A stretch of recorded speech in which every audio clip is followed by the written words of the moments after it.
நம்மை போல எல்லா விதத்திலும் சோதிக்கப்பட்டும் பாவமில்லாதிருக்கிற ஆண்டவராகிய இயேசு கிறிஸ்துவின் நாமத்தில் உங்கள் யாவருக்கும் என்னுடைய அன்பான வாழ்த்துக்கள். இந்த நாள் தியானத்தின் தலைப்பு சோதனை மேல் சோதனை, டெம்டேஷன் ஆஃப்டர் டெம்டேஷன். வாசிக்க வேண்டிய பகுதி ஆதியாகமம் 3ஆம் அத்தியாயம் முதல் 13 வசனங்கள். தேவனாய கர்த்தர் உண்டாக்கின சகல காட்டு ஜீவன்களை விட சர்ப்பமானது தந்திரமுள்ளதாயிருந்தது. அது ஸ்திரியை நோக்கி, நீங்கள் தோட்டத்தில் உள்ள சகல விருட்சங்களின் கனியையும் புசிக்க வேண்டாம் என்று தேவன் சொன்னது உண்டோ என்றது.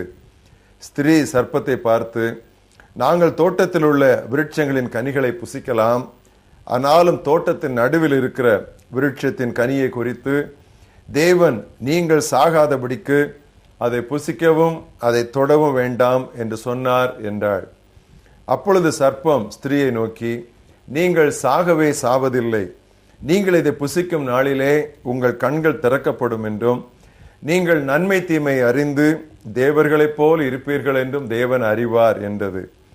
அப்பொழுது ஸ்திரியானவள், அந்த விருட்சம் புசிப்புக்கு நல்லதும் பார்வைக்கு இன்பமும் புத்தியை தெளிவிக்கிறதற்கு இச்சிக்கப்படத்தக்க விருட்சமுமாய் இருக்கிறது என்று கண்டு அதன் கனியை பறித்து புசித்து தன் புருஷனுக்கும் கொடுத்தாள். அவனும் புசித்தான்.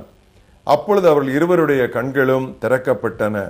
அவர்கள் தாங்கள் நிர்வாணிகள் என்று அறிந்து அத்தி இலைகளை தைத்து தங்களுக்கு அரைக்கச்சைகளை உண்டு பண்ணினார்கள். பகலில் குளிர்ச்சியான வேளையிலே தோட்டத்தில் உலாவுகிற தேவனாகிய கர்த்தருடைய சத்தத்தை அவர்கள் கேட்டார்கள். அப்பொழுது ஆதாமும் அவன் மனைவியும் தேவனாகிய கர்த்தருடைய சந்நிதிக்கு விலகி தோட்டத்தின் விருட்சங்களுக்குள்ளே ஒளித்து கொண்டார்கள். அப்பொழுது தேவனாகிய கர்த்தர் ஆதாமை கூப்பிட்டு, நீ எங்கே இருக்கிறாய் என்றார். அதற்கு அவன், நான் தேவரீருடைய சத்தத்தை தோட்டத்திலே கேட்டு நான் நிர்வாணியாய் இருப்பதனால் பயந்து ஒளித்து கொண்டேன் என்றான். அப்பொழுது அவர், நீ நிர்வாணி என்று உனக்கு அறிவித்தவன் யார்? புசிக்க வேண்டாம் என்று நான் உனக்கு விலக்கிய விருட்சத்தின் கனியை புசித்தாயோ என்றார். அதற்கு ஆதாம், என்னுடனே இருக்கும்படி தேவரீர் தந்த ஸ்திரியானவள் அவ்விருட்சத்தின் கனியை எனக்கு கொடுத்தாள், நான் புசித்தேன் என்றான். அப்பொழுது தேவனாய கர்த்தர் ஸ்திரியை நோக்கி, நீ இப்படி செய்தது என்ன என்றார். ஸ்திரியானவள், சர்ப்பம் என்னை வஞ்சித்தது, நான் புசித்தேன் என்றாள். இன்றைய மனப்பாட வசனம் யாக்கோபு 1ஆம் அத்தியாயம் 12ஆம் வசனம். சோதனையை சகிக்கிற மனுஷன் பாக்கியவான். Blessed is the man who endures temptation. சோதனை வருவது பாவம் அல்ல, அதில் விழுவதுதான் பாவம். விழுந்தவுடன் பிறர் மீது குற்றம் சாட்டி ஏதாவது ஒன்றின் மீது பழி சுமத்துவது இயல்பு. ஆதாமுக்கும் கிறிஸ்துவுக்கும் வந்த சோதனைகளை அவர்கள் எவ்விதம் சந்தித்தனர் என ஆராய்வது நடைமுறையில் பல படிப்பினைகளை நமக்கு தரும். பொதுவாக நாம் சாக்கு போக்காக சொல்லுகிற 2 குறிப்புகளை இங்கு நாம் இன்று கவனிப்போம். முதலாவது, அடுத்தடுத்து சோதனைகள் வந்தால் நான் என்ன செய்ய முடியும்? அலையலையாய் சோதனை வந்தும் இயேசு பிசாசை மேற்கொண்டார். நற்செய்தி நூலில், குறிப்பாக மத்தேயு 4ஆம் அத்தியாயத்தில் 3 சோதனைகள் தான் குறிப்பிடப்பட்டிருந்தாலும் பிசாசு சில காலம் மட்டுமே அவரை விட்டு சென்றான் என்று லூக்கா 4ஆம் அத்தியாயம் 13ஆம் வசனத்திலே சொல்லப்பட்டிருக்கிறது. அதிலிருந்து என்ன தெரிகிறது என்றால், பெரும்பாலும் அவர் ஆண்டவர் பின்னாலே அவரை சோதித்துக் கொண்டே இருந்தான் என்பது நமக்கு தெளிவாகிறது. பிரியமானவர்களே, நாம் கொஞ்சம் இடம் கொடுத்தவுடன் அந்த சோதனையினுடைய வலு கூடும், நம்முடைய பலம் குறையும். இடம் கொடுக்க கொடுக்க நாம் பலத்திலே இறங்கிக் கொண்டே போகிறோம். இயேசு ஒருபோது விட்டு கொடுக்காததால் பிசாசு அவரை விடாமல் தனது தந்திரங்களை மாற்றிக்கொண்டு தனது கோபத்தை பெருக்கிக் கொண்டே இருந்தான். சோதனை ஒன்றன் பின் ஒன்று வந்தும் இயேசு வென்றார். ஆதாமோ வந்த ஒரே சோதனையில் தோல்வியுற்றான். இப்படி அடுத்தடுத்து சோதனை வந்தால் நான் தாங்குவது எப்படி என்று நம்ம பலரும் கேட்போம். இயேசுவுக்கு அடுத்து யோபுவை தவிர வேறு யாரும் இந்த கேள்விக்கு திருப்திகரமாக பதில் தர முடியாது என்று நினைக்கிறேன்.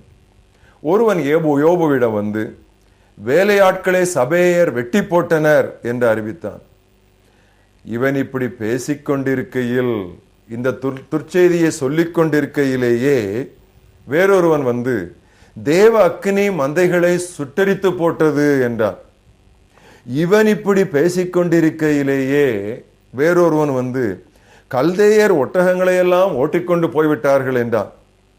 இவன் இப்படி பேசிக்கொண்டிருக்கையிலேயே வேறொருவன் வந்து வீடு விழுந்ததால் அவன் பிள்ளைகள் இறந்து போனார்கள் என்றான். சோதனை, இப்படிதமான சோதனை அடுத்தடுத்து யாருக்குமே வர முடியாது. சோதனையின் அகோரம். எனவே பிரியமானவர்களே, பாவத்திற்கு சாக்கு போக்கு அல்ல. இவை எல்லாவற்றிலும் யோபு பாவம் செய்யவில்லை என்று தேவாவியானவர் திருவசனத்தில் எழுதி வைத்து விட்டார். எனவே அடுத்தடுத்து சோதனைகள் வருகிறது என்பதை ஒரு சாக்காக இனி சொல்ல வேண்டாம். இரண்டாவதாக நாம் பொதுவாக சாக்கு போக்குக்கு சொல்லுகிற காரியம் நாம் இருக்கும் இடம்.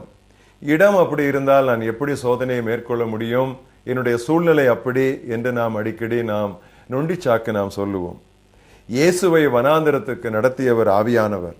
அப்படியே ஆதாமை தோட்டத்தில் வைத்தவரும் தேவன்தான். இயேசு மேற்கொண்டான், ஆதாமோ மேற்கொள்ளப்பட்டான். நமது தோல்விக்கு நாம் இருக்கும் இடத்தின் நிலைமையையும் தன்மையையும் நாம் ஒருபோதும் சாக்காக்க முடியாது. அவனை எகிப்துக்கு விற்றது அவனுடைய சகோதரர் எனினும் தேவனே யோசேப்பை அங்கு அனுப்பினார். எகிப்தின் மார்க்கமே துன்மார்க்கமான மார்க்கம்தான். ஒருவனை கொன்றாகிலும் அவனது மனைவியை எடுத்துக்கொள்ள தயங்க மாட்டார்கள் இந்த எகிப்தியர்கள். நாட்டின் எல்லா மட்டத்திலும் மட்டரக நடக்க இருந்தது. போத்திபார் என்பவன் பார்வோனின் ஒரு அதிகாரி. அவனது மனைவி வீட்டு காரியங்களை கவனிக்க வைக்கப்பட்டவன் மீது மோகம் கொண்டாள் என்றால் சற்று யோசித்து பாருங்களேன். விபச்சாரம் விளையாட்டா இருந்த ஒரு நாட்டில் யோசேப்பு இச்சைக்கு இல்லை என்று தப்பித்து கொண்டான். நம்மில் அநேகர் அடிக்கடி விதமான வார்த்தைகளை சொல்லுவோம். ஒரு கிறிஸ்தவ நிறுவனத்தில் மட்டும் எனக்கு வேலை கிடைத்து விட்டால் என்று நாம் சொல்லுவோம். இப்படி பல கிறிஸ்தவர்கள் இயங்குவார்கள். எப்படிப்பட்ட இடமா இருந்தாலும் அங்கு உங்களை வைத்திருப்பது கடவுளானால் சாக்கு சொல்ல இடமில்லை. ஏன் தெரியுமா? சோதனை வருவது பாவம் அல்ல, அதிலே விழுந்து விடுவதுதான் பாவம். அதை மேற்கொள்வதற்கு நம்மை போல் எல்லா விதத்திலும் சோதிக்கப்பட்டும் பாவமே இல்லாத இயேசு கிறிஸ்துவை நோக்கி பார்க்கும் பொழுது வெற்றி நமதாகும். திருவசனம் மறுபடி சொல்லுகிறது, சோதனையை சகிக்கிற மனுஷன் பாக்கியவான். Blessed is the man who endures temptation. ஜெபிப்போம். நல்ல ஆண்டவரே, சோதனையின் மேல் சோதனை வருகிறது என்று அதை ஒரு சாக்காக சொல்லி நாங்கள் சோதனை ஒன்றன் பின் ஒன்றாக விழுந்து சோதனையிலேயே தோல்வியிலேயே இருக்க நாங்கள் பழகிவிட்டோம். இந்த கர்த்தாவே, அவல நிலையை நீர் எங்கள் ஒவ்வொருவருடைய வாழ்க்கையிலிருந்து நீர் மாற்ற வேண்டும் என்று நாங்கள் ஜெபிக்கிறோம்.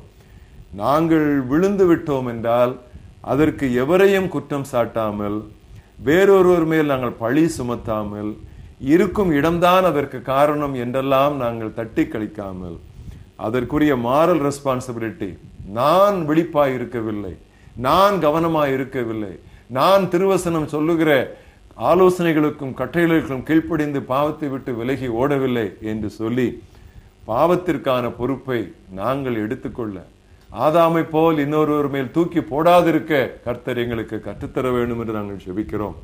இந்த நாளின் இந்த தியானத்திற்காக நாங்கள் ஸ்தோத்திரிக்கிறோம். சோதனை மேல் சோதனை ஒன்றன் பின் ஒன்றாக அலையலையாய் வந்தாலும் நம்முடைய வார்த்தை எங்களுக்கு உண்டு. அவர்தாமே சோதிக்கப்பட்டதினாலே சோதிக்கப்படுகிறவர்களுக்கு உதவி செய்ய வல்லவராய் இருக்கிறார். கர்த்தாவே, நம்முடைய குமாரனா இயேசு கிறிஸ்துவினுடைய அந்த நல்ல மாதிரிக்காக நாங்கள் உமக்கு நன்றி சொல்லுகிறோம். இப்பொழுதும் கர்த்தாவே, சோதனையை சகிக்கிற மனிதன் பாக்கியவான் என்று சொன்னீரே, அந்த பாக்கியத்திற்குள்ளே நாங்கள் எப்பொழுதும் இருந்து அந்த பாக்கிய வாழ்விற்குள்ளே நாங்கள் அனைவரை இழுத்து கொண்டு வந்து இந்த உலகத்திலே சோதோம் கொமோரா போன்ற இடத்திலும் கூட பரிசுத்தமாய் வாழ முடியும் என்று நாங்கள் மக்களுக்கு சவால் விட கர்த்தர் உதவி செய்ய வேண்டும் என்று நாங்கள் ஜெபிக்கிறோம். இயேசு கிறிஸ்துவின் நாமத்தில் ஜெபம் கேளும் எங்கள் ஜீவனுள்ள பிதாவே, ஆமென்.